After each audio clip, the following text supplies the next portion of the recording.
असुची विवेक मन बुझी पाते कहीं पत्थर हटागला कहीं से पत्थर हटागला कहीं घुंचा गला से विषय से बुझी पाते आज प्रभु को बुद्धि दी ज्ञान नहीं को बुझी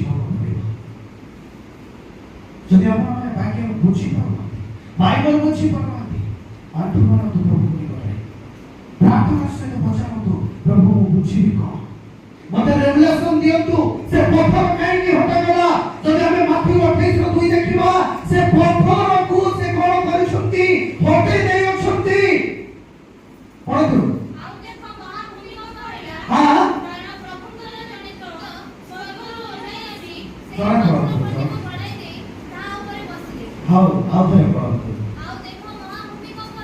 महाभूमिकंप होछि कारण प्रभुकर जने दूत आसुछंती सेई पत्थर खंडी को कोन करूछंती गोड़ाई दे ताऊ ऊपर बसुछंती से पत्थर ऊपर से अधिकार नउछंती जो पत्थर मोर परमेश्वर को बंद करथिला जो पत्थर मो प्रति आसुथुवा शांति को बंद करथिला जो पत्थर मो प्रति आसुथुवा अभिषेक को बंद करथिला जो पत्थर मो प्रति आसुथुवा आशीर्वाद को बंद करथिला जो पत्थर मो प्रति आसुथुवा अनॉइंटिंग को बंद करथिला से पत्थर ऊपर से कोन करूछंती विराजमान होछंती अधिकार होछंती बरोबर माने आज हमन को जीवन रो पत्थर को घुंचेबार अछि आज हमन को जीवन रो समस्त पत्थर को हटेबार अछि जो पत्थर आज ईश्वर को ठाकुर हमन को दूर करूछि से पत्थर गुली को हटेबार अछि जो पत्थर गुली को ईश्वर और हमन को प्रेम रो दीवार हेछि से पत्थर को आज भांगिबा को पड़िबो से पापर पत्थर से अबाध्यतार पत्थर से गर्वर पत्थर से अलौकिकर पत्थर से हिंसा क्रोधर पत्थर को आज हमन को हटेबा को पड़िबो नले हमन से ईश्वर को देखि पाइबो कहले जो 11:43 रे प्रभु कहउछथि लाजर को कोन कहउछथि लाजर को उठेबा पूर्वरु लोकमान को कहउछथि ए पत्थर हटाओ जदि तुमे ए पत्थर हटेबो पत्थर भितरे थिबा से 4 दिन रो पछी जाइथबा मनुष्य सड़ी जाइथबा मनुष्य आत्मा रे काली को कहउथि पैरालाइज हेथबा मनुष्य आत्मा रे सड़ी जाइथबा मनुष्य आत्मा रे से ध्वंस हेथबा मनुष्य आत्मा रे मृत हेथबा मनुष्य जदि हमरे पत्थर हटाउछुबा प्रेम रे ईश्वर कोन करछथि ताको भयंकर भाबरे रेवलेशन दउछथि मिरेकलिस्टली ताको कोन करछथि आह्वान करछथि हालेलुया प्रेज द लॉर्ड आवाज नहीं आ रहा है पत्थर आज उठा दो हालेलुया पत्थर हटेबार अछि हालेलुया प्रेज द लॉर्ड प्रभु कर महिमा मोर प्रेम आज पत्थर हटेबार अछि हमारे केते जन अछि डिस्टर्ब होछि सब पले को रे पड़े किछ बंद करबी कि ए पड़े हजार प्रीचर्स माने आसीबे पास्टर्स माने आसीबे प्रचार करिबा पाई एई ठुके बे उठिबा मृत्युरु केबे उठिबे आपण माने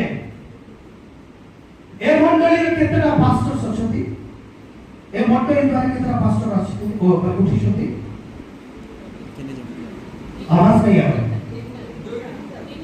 बिल्कुल आवाज नहीं आ रहा ए मंडली रो केतेटा पास्टर अछंती मंडली रो सदस्य केतेटा अछंती क्या फायदा है केते जन प्रीचर्स आर बाहर छथि मंडली केते जन ए संसार रो से कपड़ा ना से वस्त्र से व्हाइट वस्त्र हमें जाको पवित्र बोले भाबो कि से पवित्र वस्त्र को प्रभु पर करछथि समाधि रे रखुछथि समाधि रे रखतु उठंतु ए मंडली उठंतु काहु डाकिबा आवश्यक नाही ए मंडली प्रस्तुत कर प्रचारक मानकु ए मंडली प्रस्तुत कर हमर पास्टर्स मानकु ए मंडली और प्रोड्यूस करू से वर्शिपर मानकु आज निजरो मरक ନିଜର ବିବେକକୁ ପଚାରିବାର ଅଛି ସେ ପ୍ରସ୍ତର କାହିଁକି ହଟା ଯାଇଥିଲା। ଆଜି ଆମର ଜୀବନର ପ୍ରସ୍ତର କାହିଁକି ହଟା ଯାଉନାହିଁ। ପ୍ରଭୁ ଲୋକମାନଙ୍କୁ କଣ କହିଲେ? ଜହର 11:43 ପଢିଲେ। Yes. लाजर बाहर आस तो समय आएगा तो टाइम आएगा तू 4 दिन से एंजॉय कर लो 4 दिन से रेस्ट कर लो तो समय आएगा तू ठीक पड़े आस। लाजर केमती थिला से उठी की आसी ना बरथ हेलाने तथापि तार शरीर कोणे थिला मस्तक रो पाद जाय ए संसार रो वस्त्र से कोणे थिला मुक्त हेतिला। जदि बा प्रभु को जानिछु और इस संसार वस्त्र को पाखे अच्छी ना किसी लाभ नहीं। प्रथम से वस्त्र को समाधि रे रखतु निजे समाधि को जातु रे प्रेम रे से वस्त्र को समाधि रे रखतु पत्थर को हटात अपन जीवन रो और अपन लाइफ को देखिबे ईश्वर मथर भयंकर मिरेकल्स देखिबे। मरि जाइतला लोक केमति उठला लोक माने प्रशंसा करे अरे से जाति नहीं गले प्रभु से केमति उठिबो। हां हम लोग माने कोन कहते जाति नहीं गले केमति उठिबो। ओकर भाई कोले मते प्रार्थना करे भाई सेरा भले गला कि चिंता करनी ता बाद भी फोन आसुछि नहीं आउ थरे पर टेस्ट करिबो केबे केबे आखि खुलिबो केबे से पत्थर हटिबो आउ केते जण आसीबे आउ केते जण आसीबे एई मंडली रो उठिबार अछि मोर प्रिय भाई एई मंडली रो उठिबार अछि। आज को 30 वर्ष ले मंडली केतना विचारती परिवार मंडली कष्ट केते जण को आत्मा लाभ होइछि किछि काम अछि सख्य अछि किछि ना स्वर्ग राज्य मंडली में बढ़े नहीं मंडली बाहर को गले बढ़े बसी के वाक्य सुनिले प्रभु लिसन होत नहीं बाकी को से न कोन होती से जोर करना नीचे जागिला और जोर को छोड़े को चेष्टा करछि बाकी जदि हम सुनछु और का सुने का हमर कर्तव्य अछि। Praise the lord hallelujah. जहार पार्टी आज बंद अछि ना से सब दिन पई बंद रहइबो मोर की था जहार पार्टी को शैतान बंद करिछि से सब दिन पई बंद हे रहइबो। आज पत्थर को हटाते पारबो। Praise the lord hallelujah. फिर भी आवाज देगा प्रभु कर महिमा। लाजर को प्रभु कोन कहउछथि लाजर तुमे बाहर आसो तापूर्व लोकमान को कहउछथि एई पत्थर काटनु हटाओ ए जदि हमें पत्थर हटाउछु और प्रिय माने पत्थर समाधि भितर एक आश्चर्यजनक विषय हमरे देखुछु एक मिरेकल रो विषय देखुछु मृत हेतिबा लोक से कहउछि पुनर्बार जीवित हेइ आसुछि। आज आमान को जीवन मध्य पुनर्बार जीवित हो जदि हमरे जगतर प्रस्तर आमान को गुड़े के अछि जदि जगतर वस्त्र आमान को गुड़े के अछि ए संसार रो विनाश गुड़े के अछि ए संसार रो दबाव हमर को पाखे अछि तबे आज निर्णय करबार अछि आज आंठो मारिबार अछि प्रभु निकटरे कि प्रभु ए पत्थर रो मधु हटै दियो। प्रार्थना करतो काइना पत्थर ठो प्रभु जल में कथा कहथिले जदि हमरे से पत्थर ठो अधिक कठिन अछि प्रभु से पत्थर ठो जल में कथा कहबो को जानती आज आंठो मारतो प्रिय भाई। प्रेज द लॉर्ड प्रभु कर महानाम धन्य हो से आश्चर्य प्राकांत मंत्री से राजमान को राजा से ब्रह्मांड को प्रभु से अति सुंदर भाबरे और हमार को शिक्षा दउछथि जदि हमरे एफएससी पुस्तक 1:19-23 रे देखिबा मो सरे एफएससी पुस्तक 1:19-23 हम सस कहबा हां सिस्टर गोटे पढिले समस्त सुनिबे समस्त बुझिबे बुझिबा पई पढिले हेबो। यस पुणी विश्वासी जे आम्भे माने ताहाको शक्तिर कार्य साधक हां पराक्रम अनुसारे हां ତାଙ୍କ ଶକ୍ତିର ଅତ୍ୟଧିକ ମହତ୍ତ୍ୱ କଣ ହଁ ଏହି ସବୁ ଜାଣିବାର ଏହି ସବୁ ଆମକୁ ଜାଣିବାକୁ ପଡ଼ିବ।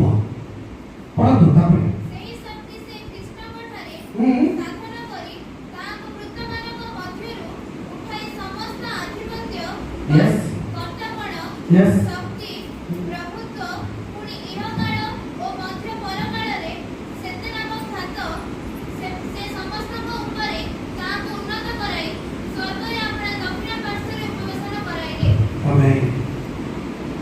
ପୁଣି ବିଶ୍ୱାସୀ ଯେ ଆମ୍ଭେମାନେ ତାହାଙ୍କ ଶକ୍ତିର କାର୍ଯ୍ୟ ସାଧକ ପରାକ୍ରମ ଅନୁସାରେ ଆମ୍ଭମାନଙ୍କ ପ୍ରତି ତାହାଙ୍କ ଶକ୍ତିର ଅତ୍ୟଧିକ ମହତ୍ତ୍ୱ କଣ ଏହି ସବୁ ଜାଣିବାକୁ ପଡ଼ିବ ଆମକୁ।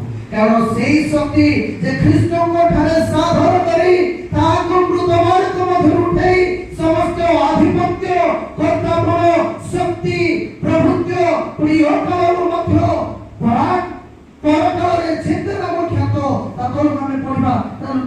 ଗୋଟେ ମଣ୍ଡଳୀକୁ ଗୋଟେ ବିଶ୍ୱାସୀ ମାନଙ୍କୁ ଲେଖନ୍ତି ସେଇଥିରେ ଲେଖାଯାଏ ସେ ମଣ୍ଡଳୀ ଖ୍ରୀଷ୍ଟଙ୍କ ଶରୀର ସ୍ୱରୂପ ଅର୍ଥାତ୍ ଯେ ସମସ୍ତ ବିଷୟକୁ ସର୍ବତ ଭାବେ ପୂର୍ଣ୍ଣ କରନ୍ତି ତାଙ୍କର ପୂର୍ଣ୍ଣତା ବୋଲି ଲେଖାଯାଏ। ସେଇ ପରାକ୍ରମକୁ ସେ ଶକ୍ତିକୁ ସେ ପ୍ରଭୁତ୍ୱକୁ ପ୍ରଭୁ ଏ ମଣ୍ଡଳୀକୁ ପ୍ରଦାନ କରିଛନ୍ତି। ଆମମାନଙ୍କୁ ତାହା ବୁଝିବାର ଅଛି, ଆମମାନଙ୍କୁ ତାହା ଜାଣିବାର ଅଛି। ଯଦି ମାନେ ପେନ୍ରେ ଅଛି, କଷ୍ଟରେ ଅଛି, ଦୁଃଖରେ ଅଛି, ଯନ୍ତ୍ରଣାରେ ଅଛି, ଯଦି ତାହା ସାଇଲେନ୍ସ ହେଇକି ଅଛି, ପ୍ରଭୁ ଜୀବିତମାନଙ୍କ ମଧ୍ୟରେ ସେ ଉଠିକି ପ୍ରମାଣ ଦେଉଛନ୍ତି ଯେତେ ବଡ଼ ପଥର ମୋ ସମ୍ମୁଖରେ ଆସିଲେ ମଧ୍ୟ ଯୀଶୁଙ୍କ ନାମରେ ସେ ପଥର କହିବ ଘୁଞ୍ଚିଯିବ। ଆମର ସମସ୍ୟା କଣ ହବ? ଯୀଶୁଙ୍କ ନାମରେ ଦୂର ହବ। ସେଥିପାଇଁ ଆମଙ୍କର ଆଜି ପ୍ରସ୍ତର ଭୋଗେର ଅଛି। ଏ ହୃଦୟର ପ୍ରସ୍ତର, ପାପର ପ୍ରସ୍ତର, ଅବାଧ୍ୟତାର ପ୍ରସ୍ତର, ସମସ୍ୟାର ପ୍ରସ୍ତର ଆମମାନଙ୍କ ମଧ୍ୟରେ ଲଗା ଯାଇଥିବା ସେ ଜୁଆଣିର ପ୍ରସ୍ତରକୁ ଆଜି ହଟେଇବାର ଅଛି। ଯଦି ଆମେ ପ୍ରସ୍ତର ହଟେଇ ପାରିବା ତେବେ ଈଶ୍ୱରଙ୍କର ଆମମାନଙ୍କର ଜୀବନ ପ୍ରତି ଥିବା ଦୟାକୁ ଆମେ ପାଇପାରିବା। ଏହା ଲେଖାଯାଏ ସେ ଲାଜାରକୁ ବହୁତ ପ୍ରେମ କରୁଥିଲେ, ସେ ଆପଣମାନଙ୍କୁ ମଧ୍ୟ ପ୍ରେମ କରୁଥିଲେ, ମୋତେ ମଧ୍ୟ ପ୍ରେମ କରୁଥିଲେ। ଯଦି ଆଜି ବି ଆମେ ସଂସାରର ଅଭିଳାଷରେ ବାନ୍ଧିକି ଅଛୁ, ସେ ସଂସାରର କଣ ବସ୍ତ୍ରରେ ଆମେ ମୁକ୍ତ ବାନ୍ଧିକି ଅଛୁ, ଆଜି ଆମକୁ ମୁକ୍ତ ହେବାକୁ ପଡ଼ିବ। ସେ ପଥରକୁ ହଟେଇବାକୁ ପଡ଼ିବ। ଯଦି ପଥର ହଟୁଛି ତେବେ ଆମେ କଣ ହେବ? ଜୀବିତ ଆତ୍ମାରେ ଜୀବିତ, ଶରୀରରେ ଜୀବିତ କଥା ନୁହଁ, ଆମମାନଙ୍କୁ ଆତ୍ମାରେ ଜୀବିତ ହେବାର ଅଛି। ପ୍ରଭୁ ଏହି ଅଳ୍ପ ଶିକ୍ଷାରେ ଆଶୀର୍ବାଦ କରନ୍ତୁ। ଅନେକ ଶିକ୍ଷା ଥିଲା କିନ୍ତୁ ସମୟ ନାହିଁ, କ୍ଷମା କରିବେ। ପ୍ରଭୁ ପ୍ରତ୍ୟେକଙ୍କୁ ଆଶୀର୍ବାଦ କରନ୍ତୁ। ପଥର ହଟେଇବାର ଅଛି। ଆମେନ୍। Thank you.